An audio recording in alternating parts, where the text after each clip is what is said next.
আসসালামু আলাইকুম। আশা করি যে যেখানে আছেন সবাই ভালো আছেন, সুস্থ আছেন।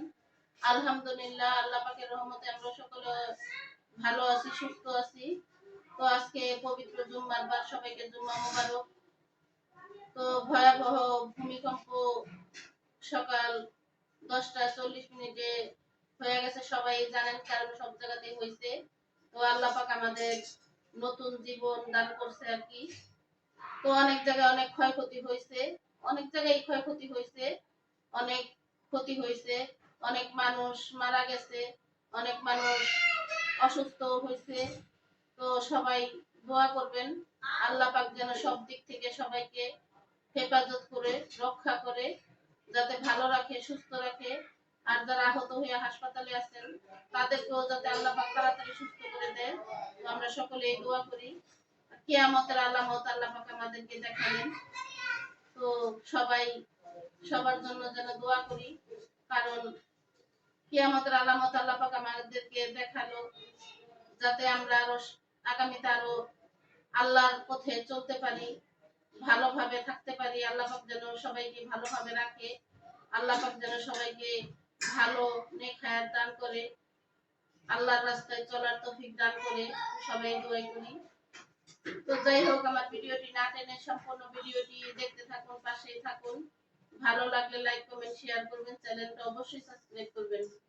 তো পুরো ভিডিও জুড়ে সাথেই থাকুন, দেখতে থাকুন। তো এখন বাজে রাত্রের কিন্তু 1টা, গতকাল রাতের আর কি এই ভিডিওটা।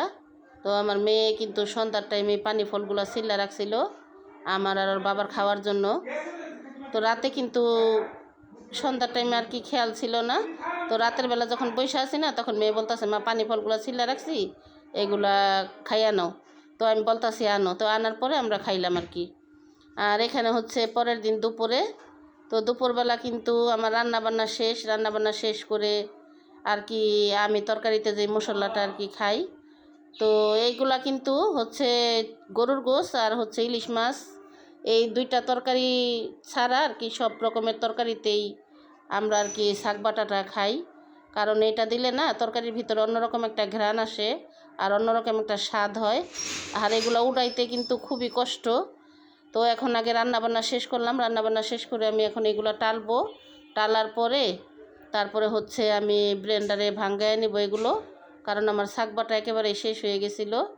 তো এখন যেহেতু শীতকাল, এখন হচ্ছে শাক বাটার তরকারি বেশি। আর ওইখানে আমি শুধু রসুন দিছি আর তেজপাতা দিছি, আর এখানে যে পেঁয়াজগুলা ধুইয়া ঝরা দিয়ে রাখছি, তো এই পেঁয়াজগুলো আমি দিব। আর হচ্ছে এই যে চালগুলো আমি হালকা টালা দিয়ে রাখছি চালগুলো। আর হচ্ছে সাথে আছে জিরাগুলো আমি বাইচ্ছা তারপরে পুচ্ছা নিছি। এখন তো আর ধোয়ার সময় নাই, তো পুচ্ছা নিছি এর জন্য, কারণ অনেক ময়লা থাকে, এর জন্য আমি অনেক সুন্দর করে পুচ্ছা তারপরে হচ্ছে এখন এটা যখন নাকি পেঁয়াজটা হয়ে আসবে, পেঁয়াজটা রসুনটা, তখন আমি আর কি জিরাটা আবার এখানে দিয়ে দিব।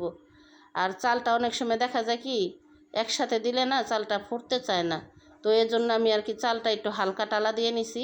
চালটাও আমি এর মধ্যে দিয়ে দিব পরে।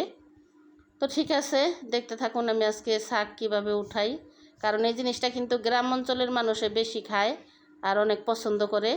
এই তো আমার শাক কিন্তু টালা শেষ, একেবারে মসমসে হয়েছে সুন্দর। এখন এগুলো একটু ঠান্ডা হওয়ার অপেক্ষা।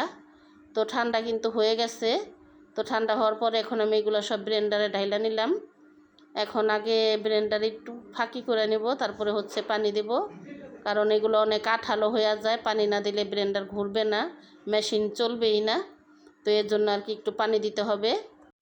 তো যখন ভূমিকম্প শুরু হয়েছে না, তখন আমার মেয়ে আমাকে ধরে অনেক চিৎকার, কিন্তু আমরা মা মেয়ে দুজনে কিন্তু ভয় পাইছি। তো বাড়ি থেকে যে আমরা বের হব, কিন্তু আমাদের মেন গেটটা না, কেচি গেটটা তালা মাইরা আমার স্বামী আর কি চাবিটা নিয়ে উনি রাস্তায় চলে গেছে। তো যাই হোক, আমার এগুলো ভাঙ্গানো শেষ। সবাই ভালো থাকবেন, সুস্থ থাকবেন, আল্লাহ হাফেজ।